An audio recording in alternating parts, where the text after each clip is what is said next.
دا दर्दनाक कहानी یو داسې غریب الک دی چې نوم یې قاسمي. قاسم یک یو زوی او بوډۍ مور سره په وړوکي کچا کور کې اوسېدو. زما زویه نن په دې پودینې چټني او جوارو روټۍ ګزاره وکړه. کور کې سم نشته. مهرباني موره. بیچاره قاسم پلار څو کلونو مخکې وفات شوی او ترونه مخکې یو وصیت ولا پرېښودی. زما زویه خپل مور خیال ساته او یاد ساته. چرته هم غربت په وجه خپل عزت پرېمه دی. یو پښتون د پر خپل غیرت هر څه یي. د قاسم پلار هغې نه پس وفات شي خو افسوس ترونه مخکې یو غټه قرضه په قاسم اوږو باندې پرېږدي. مرحوم پلار د کلي امیر زمیندار حاجي عالم باندې یو غټه قرضه یي. حاجي عالم د غټو خښتو فیکټرۍ مالکي او ټول کلي خلک به پرې سم یېرېدل. ستا غریب پلار زما قرضداره دی او ماله زما ټولې پیسې اوس پکار دي. حاجي صاحب صرف لږ ټیم موږ ته راکه. وعده کومه چې زه به هم ګټم تاسو له به در کومه. ستا په شانته غریب سړی کور له یو ټیم روټۍ نشي ورکولی. خبرو له دې وګوره. چونکې ته ماله زما قرضه نشي راکولی نو ستا مور به زما فیکټري کې ماله کار کوي. پوه شوې؟ قاسم مور شپېته کاله یو بوډۍ ښځه وه خو افسوس مجبورۍ په وجه حاجي علم ته یې کمزور وجود سره به کار کولو. بیچاره بوډۍ مور په کمزور ملا سره سخت ګرمي کې به خښتې اوچتولې او سخت ګرمې ځمکې باندې به یې خپې وینې شوې. هر ماښام به چې قاسم مزدورۍ نه راتلو نو مور وجود به یې چې وینو ډک وکتلو نو زړه به یې سم زخمي شو. یو ورځ بوډۍ مور یې سخته ناجوړه وه او داسې کیا چې زه خښتو سره په ګرم ځمکې باندې وغورځېږي.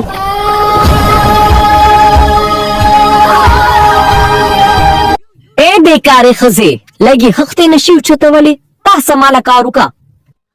قاسم خپل مزدورۍ نه واپس رواني خو چې څنګه خپل بوډۍ مور خاوره کې وګوري نو زرورله منډه کړي. قاسم بوډۍ مور په سر دوپټه واچوي او حاجي عالم ته په غوسه ووایي دا زما مور ده ستا نوکره یا غلام نه. د عمر لحاظ کوئ. ما ته لږ ټیم راکړي. ستا ټولې پیسې به زه تاله درکمه. ماله زما قرض راکه بیا به ستا مور ډېر لحاظ کومه. زه اوسه دلته نه. هغه شپه چې قاسم خپلې مور وینو ډک وجود وګوري نو زړه یې ډېر مات شي او زړه کې یې فیصله وکړي.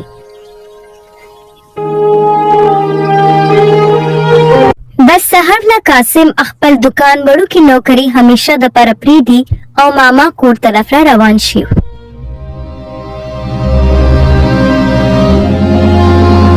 د قاسم ماما هم غریب دي خو زړه نه ښه انساني او د هغه زوی سعودي عرب کې نوکري. السلام علیکم خورې. خیر و تاسو एकदम اچانک رالی.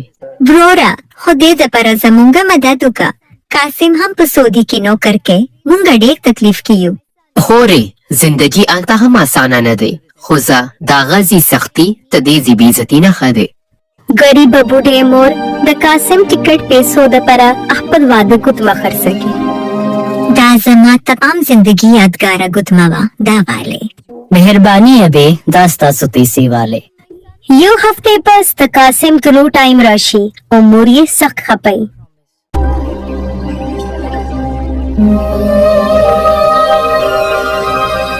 زما زویه مونځ هلته پرې نه دی او همیشه انسانیت سره کار کوه. صحیح دی موره. الله پامان. قاسم مور دوا سره سعودي عرب ته لاړ شي خو زندگی هلته اسانه نه.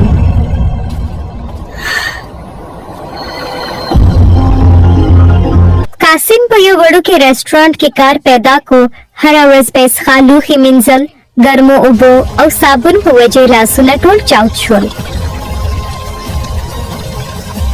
بیچاره قاسم هر شپه به یې خپله بوډۍ مور او هغې تکلیف به یې یادولو او دا یاد به هغه جذبه نوره زیاته کړه.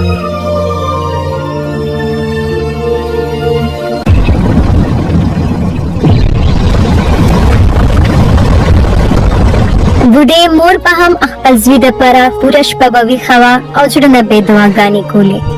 یا الله ته زما زوی خپل امن کې لرې. तेरा ला कामयाब की बे तकलीफ की यू या अल्लाह ताला खो हिस ګرانه نه دی ما سره زما زوی نه علاوه نور څوک هم نشته یو ورځ په ریسټورانټ کې بلا امیرانو خلکو راشي او داسې کې یو بوډا شیخ एकदम خپل ګاډي نه پریوزي قاسم په کار کې مصروف وي او چې کله یو بزرګ سړی تکلیف کې وګوري په ټول کار پرېږدي او مدد لپاره منډه کوي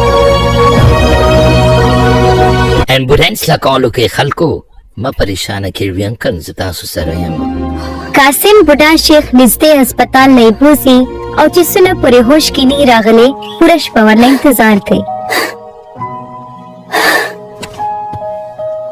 لږ مودې پس بوډا شیخ خپل هوش کې راشي او ډاکټر شیخ له وایي دې الګ ستاسو زندگی بچ کړه دا الګ اکیلو منټ هم ناوخ راغلیو نو ستاسو زندگی به ډیره خطر کې و سما بچیه ستاسو نوم دی تا خپل کار هر سپری خودو او یو اجنبی کس مدد دیو کو ستا په شانت نیک نیت خلق ډیر کم هي زه غواړم چې ته ما سره زما کاروبار کې مدد وکې زما نوم قاسم دی جی او تاسو زما پلار په شانتي کې دا زما فرض جوړېدو ډیره مهرباني ابل سحر له شیخ عبد الله قاسم له یو لوی پیسو لفافه او د خپل ریسټورانټ کې لوی پارټنرشپ ورکړي نن نفس بچی ته زما هم زوی او زما بزنس پارټنر هم قاسم بیچاره سترګو کې خوشاله نه اوښ کې ټکی شي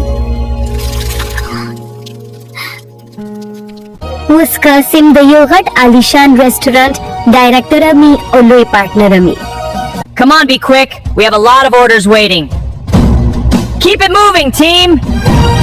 قاسم خپل مور چرته هېره نه کړه او یو سهار خپل لګژري ګاړو ټولې سره کلي خاورو ته روانه شو الا دا گاڑی کې سوکرانو شابه ورپسې منډه کې ټول لګژري ګاډي نه یو کامیاب ځوان الګ بهر راوځي بوډۍ مور چې خپل زوی ډېر مودې پس وګوري سترګو کې اوښکې راشي مورې ستا دواګانو په وجه زه نن کامیاب یم وی الله ستا لاک شکر چې زما زوی په خیره واپس رالو قاسم مور لپسې د حاجي علم کور ته پیسو ډکې بستو سره لاړ شي حاجي علم چې دا وګوري نو سم حیرانه شي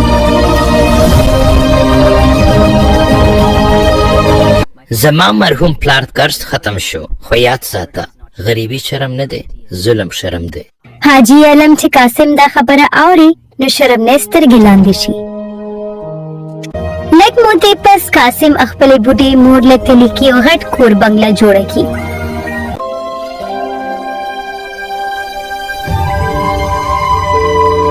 هغه بوډۍ مور چې په کمزورې ملا باندې خښتې د اوچتوړې نن په سکون او خوشحالۍ باندې ژوند تېروي هانو ماشومانو دې کہانی نه موږ ته دا سبق ملاویږي چې مهنت زوال چرته هم نه او مور یو داسې هستی دی چې هغې دوا همیشه عرش پورې رسي